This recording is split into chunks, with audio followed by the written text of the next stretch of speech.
ನಮಸ್ಕಾರ ಸುದ್ದಿ ದಿನಕ್ಕೆ ಸ್ವಾಗತ. ನಾನು ರಾಹುಲ್ ದಯಾನ್. ಪ್ರಮುಖ ಸುದ್ದಿಗಳನ್ನ ನೋಡೋಕು ಮುಂಚೆ ಈ ಕ್ಷಣದ ಹೆಡ್ಲೈನ್ಸ್. ವಿಧಾನಸೌಧದ ಹಾಲಿ ಮಾಜಿ ಸ್ಪೀಕರ್ ನಡುವೆ ವಾರ್. ಪುಸ್ತಕ ಮೇಳ, ಸ್ಮಾರ್ಟ್ ಲಾಕರ್ನಲ್ಲಿ ಅಕ್ರಮ ಅಂತ ಕಾಗೇರಿ ಆರೋಪ.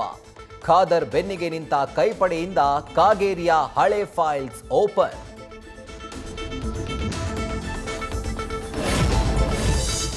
ಡಿಸಿಎಂ ಡಿಕೆಶಿ ಡೆಲ್ಲಿ ರೌಂಡ್ಸ್ ಬೆನ್ನಲ್ಲೇ ಸಿಎಂ ಕ್ಯಾಂಪ್ ಫುಲ್ ಅಲರ್ಟ್. 2013ರ ಶ್ರಮ ನೆನಪಿಸಿ ಸೀನಿಯಾರಿಟಿ ದಾಳ ಉರುಳಿಸಿದ ಪರಮೇಶ್ವರ್. ಹಿರಿಯ ಸಚಿವರ ಮಿಡ್ ನೈಟ್ ಮೀಟಿಂಗ್. ನವೆಂಬರ್ 7ರಂದು ರಾಜಣ್ಣ ಮನೆಗೆ ಸಿಎಂ ಡಿನ್ನರ್. ಸರ್ಕಾರ ಸಂಘದ ನಡುವಿನ ಸಂಘರ್ಷಕ್ಕೆ ಬೀಳ್ತಿಲ್ಲ ಪೂರ್ಣ ವಿರಾಮ. ಶಾಂತಿ ಸಭೆ ವಿಫಲ ಆಗಿದ್ದಕ್ಕೆ ಕಲಬುರಗಿ ಹೈಕೋರ್ಟ್ ಪೀಠ ಅಸಮಾಧಾನ. ನವೆಂಬರ್ 5ಕ್ಕೆ ಮತ್ತೆ ಶಾಂತಿ ಸಭೆಗೆ ಸೂಚಿಸಿ ವಿಚಾರಣೆ ಮುಂದೂಡಿಕೆ. ನೆಲದಾಳಕ್ಕೆ ತಲುಪಿದ ತೇಜಸ್ವಿ ಅಂಡ್ ಡಿಕೆಶಿ ಮಧ್ಯೆ ಟಾಕ್ ಫೈಟ್.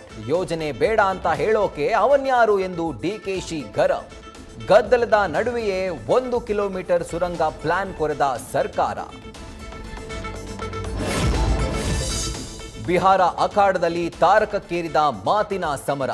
ನಾಲಿಗೆ ಹರಿಬಿಟ್ಟ ರಾಹುಲ್ ಗಾಂಧಿಗೆ ಪ್ರಧಾನಿ ಠಕ್ಕರ್. ಭ್ರಷ್ಟ ಯುವರಾಜರ ಜೋಡಿಗೆ 5 ಪದದಲ್ಲಿ ಮೋದಿ ತಿರುಗೇಟು.